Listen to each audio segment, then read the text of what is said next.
guys, welcome back to my channel. I am so glad that you are here for another fun video. So we are smack dab in the middle of Vlogtober. My name is Katie and you are watching the Haunted Lighthouse Historians 31 Days of Vlogtober. So today is October 11th, 2020, and our prompt from yesterday was animated spooky tales. So this guy right here. And I asked you guys to let me know your favorite animated tales, be it something from your childhood or something recent, because we've already done spooky animated before, but this one I kind of wanted to hear about just overall favorite animated tales. So, and this could be animation, digital animation, it could be claymation, anything like that. So we'll get to the movie recommendation here in just a couple minutes, but we are going to do, of course, our music recommendation first. And mine comes today from the movie Insidious, and it is a composition by Joseph Bishara. It's called The Insidious Plane, and it is basically the introduction to the movie Insidious. So you have all of the elements that are so perfectly attuned to the Insidious franchise. So you have the choppy pianos, you have the sting music, you have all of these build-up moments that really culminate into a really creepy piece of music. And I think Joseph Bishara is one of the best composers out there right now for this type of atmosphere in a film. So he worked both on the Insidious franchise and The Conjuring. He's worked very closely with James Wan before in the past. He's also acted in both of those films. So in Insidious, his character is the lipstick face demon. So the general antagonist in that film is played by Joseph Bishara. And then in the Conjuring series, the creepy character of Bathsheba is also played by Joseph Bishara. So he encapsulates this genre, this tone and feel for a movie right down to his toes, from the head to the toes. He really kind of fully encapsulates that. So I love his work. I love this piece of music. So I'm going to play a little bit of it for you right now so you can hear just how creepy and fabulous he is.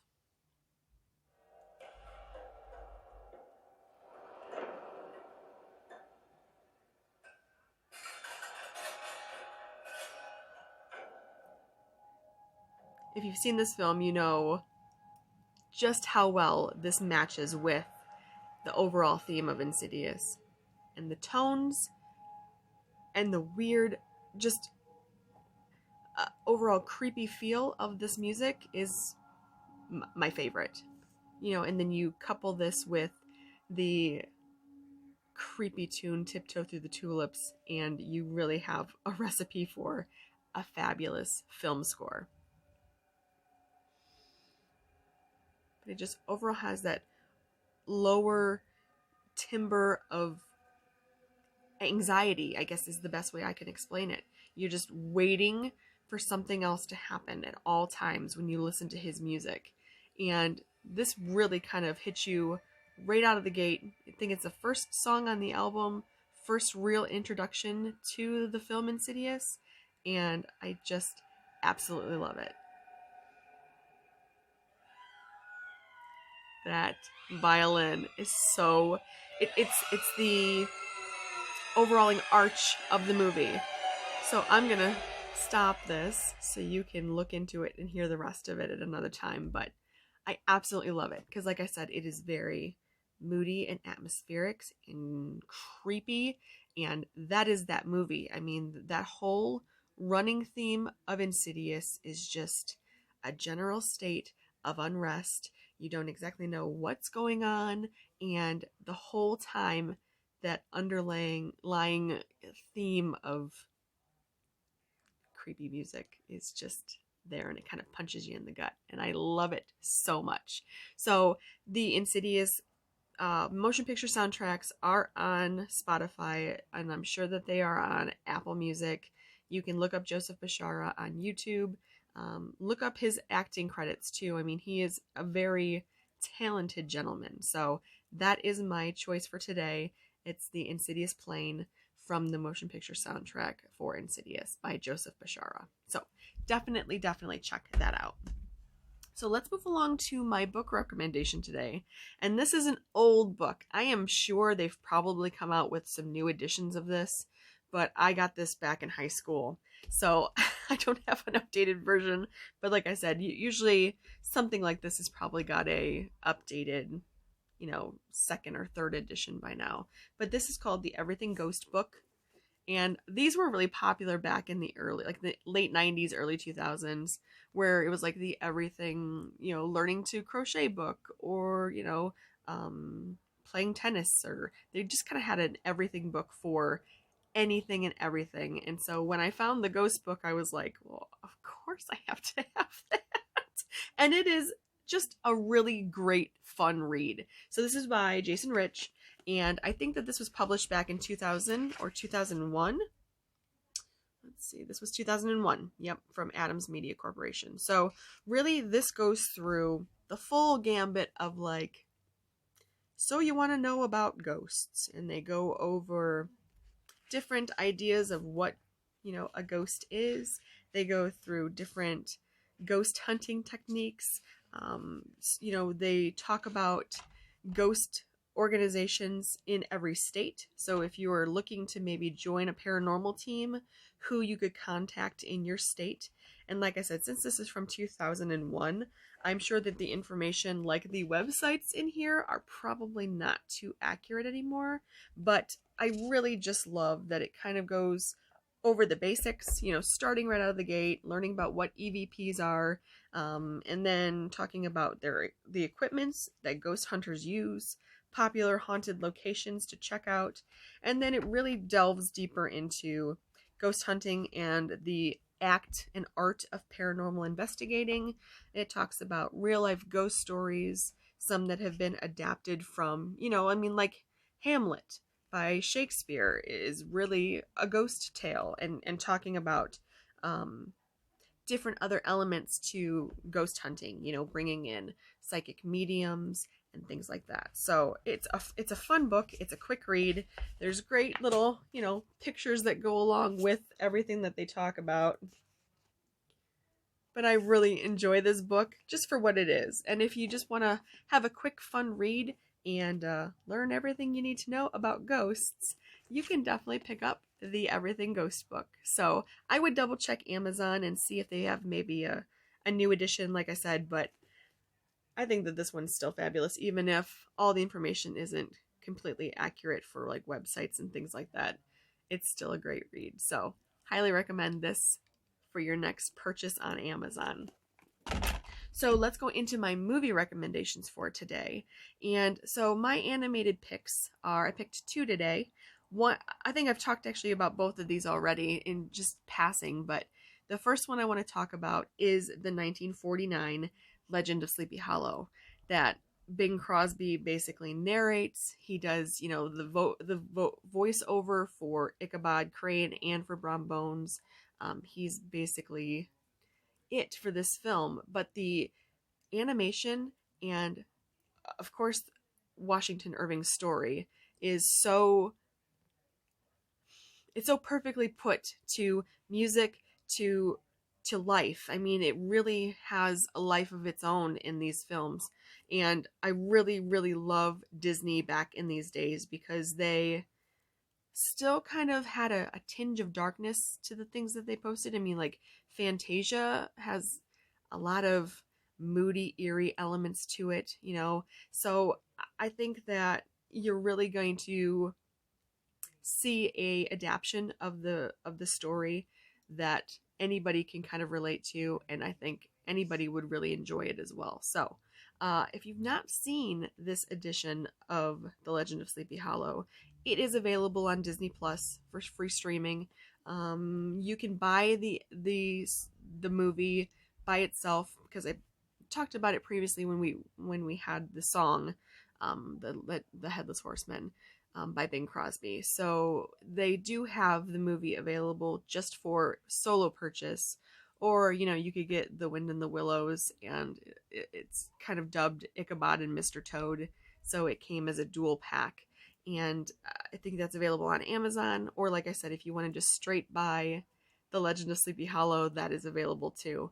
But I remember watching this movie as a kid and being absolutely delighted by the music, by the ambiance of this movie, because it's very dark. You know, the lighting is toned down, and I think that that helps to really set the mood for this movie. And the story itself is so fascinating. I mean, I absolutely loved hearing about the Headless Horseman and his, you know, his origins. And there's been so many amalgamations of the story. You know, it's been told over and over and over again, and it is one tale that I don't ever seem to get bored with. You know, I've seen the Jeff Goldblum version, and of course the Johnny Depp version, and the television show Sleepy Hollow. I know some people didn't really care for it. I absolutely loved that series, so I will probably be talking about that in a later video. But yeah, so if you have not seen the original Legend of Sleepy Hollow, that was a Disney staple from 1949, I definitely recommend that you check that out first and foremost. So my second pick for today is the 2011, I think, film. Let me see. 2012, excuse me, 2012. And this movie is probably one of my favorite animated films that I've possibly ever seen in the claymation style. So I am referencing Paranorman. So like I said, this came out in 2012. It stars Cody Smith-McPhee. You would also recognize him. He plays the younger version of Nightcrawler in the X-Men series, when they kind of took off with James McAvoy in the role of Professor Xavier. So if you are familiar with those films, you would be familiar with Cody, but he just does such a beautiful job in this film, playing the lead character of Norman. And I really love every single character in this movie. I saw this in the theaters for the first time, and I just fell in love with it. I thought it was so endearing. The storyline was so wonderful. You know, they live in this town where everybody knows about the witch in the town, and they, you know, burned her at the stake, and everyone just kind of goes along with their lives. They have this story that the town, you know, the kids in town, they tell it every year, and it's just become a running, almost a joke. And Norman's family has been tasked because Norman can see ghosts. So this ability runs in his family. So his uncle had the ability, and I'm not sure if his grandmother did too, but his grandmother has passed away, and he's still able to converse with her. So I think she might have had a touch of it too when she was alive. But the whole thing focuses on Norman taking over the reins from his uncle, whose job has been tasked to appease the witch every year. So he has to go and read a story out of a book to keep the witch at bay for another year. And so, of course, things do not go according to plan, as it typically does in movies like this. And you get introduced to a whole slew of characters that each has their own unique flaw and their own unique thing that endears you to them. So even the goofy characters, like the bully, he still has something that, I don't know, is something that I want to keep watching him. You know what I mean? Like there wasn't a single character in this movie that I didn't just absolutely love. So if you have not seen Paranorman, it is in the same vein of the film Coraline. So they were released by the same production company. They are oftentimes released in like a dual pack. So if you buy Paranorman, Coraline's usually like along with it. And Coraline was kind of polarizing with people. They didn't really care for the animation. They didn't like the story, thought it was a little too scary. And so some people didn't even give Paranorman a chance. I don't think that it did exceptionally well in the theaters. I think it was alright, but I don't think people have given this movie the time and the credit that it deserves, because it's just such a great film. I mean, I am in my 30s and I can't wait to watch this movie. If I see it on TV, I'll drop everything else and watch it, because it just makes me really happy. And I think that that's what a movie in essence is supposed to do ultimately, is just make you so damn happy that you can forgo any issues in your life and you can kind of just sit there for an hour and whatever odd minutes it is and be immersed in the story and truly enjoy it. And this movie does an absolutely phenomenal job of making you leave your worries behind and just root for Norman, because he's, you know, the outcast in town, because he's got these abilities. People make fun of him, you know, he's the weird kid, and so he ends up saving the day, you know? And I feel like that's the way a lot of kids' movies should be, you know, showing kids that just because you may be different doesn't mean you can't save the day. So I don't have enough appropriate praisey words to say how much I love Paranorman. It is, like I said, an absolute staple around Halloween, but I pull this out every couple months. You know, I have it saved on my phone because I bought it on YouTube, and it's just one of those movies where if you just need to feel good, it is definitely one of those films. So I could not possibly recommend Paranorman higher. I am still really waiting for like Spirit Halloween or somebody to start making Paranorman merchandise, because I would absolutely love to decorate my home with some of the beautiful imagery from this film. I mean, the stop animation, because it's like a claymation kind of feel. I don't know if it's exactly claymation, but I do know there's a behind the scenes tutorial on the DVD that kind of shows you how they did the stop animation for it. And it is just extraordinary. I mean, what these people are able to do, they must have the patience of a saint. I'm telling you, I couldn't do it. It would drive me crazy moving them an infinitesimal amount, you know, for each frame.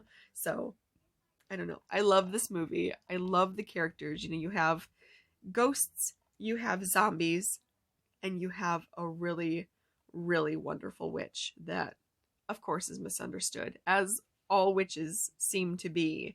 But I love this movie so, so much. So please give it a watch if you haven't. Please take my recommendation that it is worth your time, and it'll make you smile. So even if you don't have kids, I think you'll still find something that you'll enjoy about this book and this movie.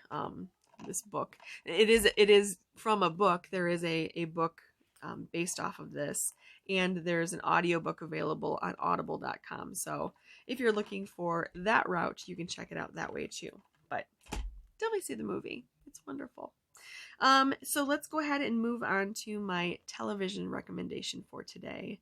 And this is not a typical horror series. It is actually just a crime series, a crime comedy, and it is quite possibly my favorite series of all time, and that is the fabulous show Psych. So I am probably going to be doing a really in-depth video about Psych here in the coming months, so I don't want to go too far into details. Suffice it to say, I have every season on DVD box set. I've seen these episodes hundreds of times, and it just brings me an intense amount of joy, because not only is it a great crime story, but James Roday has a very wonderful way of incorporating horror elements into the series. So James was the title character in the show, Sean Spencer. He is the resident psychic. He's just very hyper observant, but he can play it off like he's a psychic due to the things that he notices that go, you know, completely unnoticed by, you know, a normal person. So he kind of tricks the Santa Barbara Police Department into getting him signed on as a, a consultant for the different crimes that are going on, throughout Santa Barbara. And he, of course, brings along his best friend, is basically his life partner, truly, Burton Guster. And so Sean and Gus are quintessentially the best couple in television, in my opinion. They are like the odd couple. They are go at odds always, but they always have each other's back. They love each other without end. And I love the first, especially the first couple seasons, when they would have consistent flashbacks. So the first part of the episode would be little Sean and little Gus having some kind of an adventure, or they were involved in some situation that would tie into the episode later on. So I just found this show to be so wildly entertaining, so perfectly acted. James Roday plays an absolutely stellar Sean Spencer. Burton Guster is played by Dule Hill, and Dule Hill was on The West Wing, and he's been in a couple other series since, but Psych is just a perfect mix of, like I said, true crime and comedy with twinged elements of horror. And that's why it's made my list, because of those 15 or so episodes that are based on horror elements. And they are so good, and they're so funny, like just effortlessly funny. The camaraderie that all of the people in this series have, they have Timothy Omenson, they have Maggie Lawson, and then James Roday, Dule Hill, and Corbin Burnson plays Sean's dad.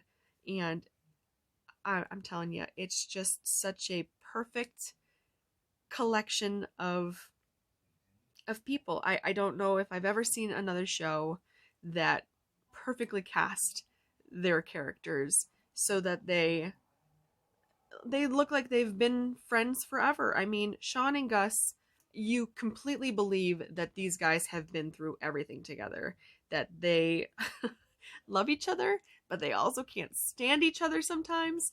And you can't help but root for everybody in this show.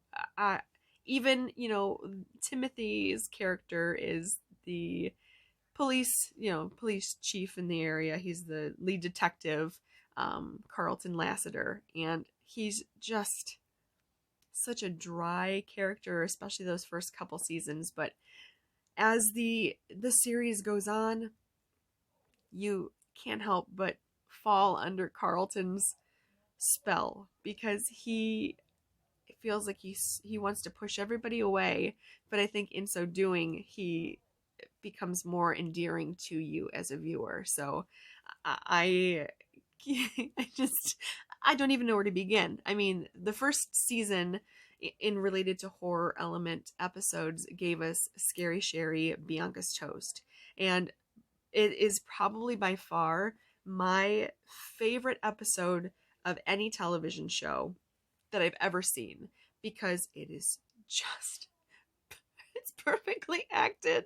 The storyline is insanely funny, and it's got those creepy horror elements. The whole story is, there was a psych ward patient named Scary Sherry, and she committed suicide. She jumped out of a window, and so it has been an urban legend in Santa Barbara for years. And later on, there's a death at the same hospital that Scary Sherry was stationed at, and it's just a comedy of errors.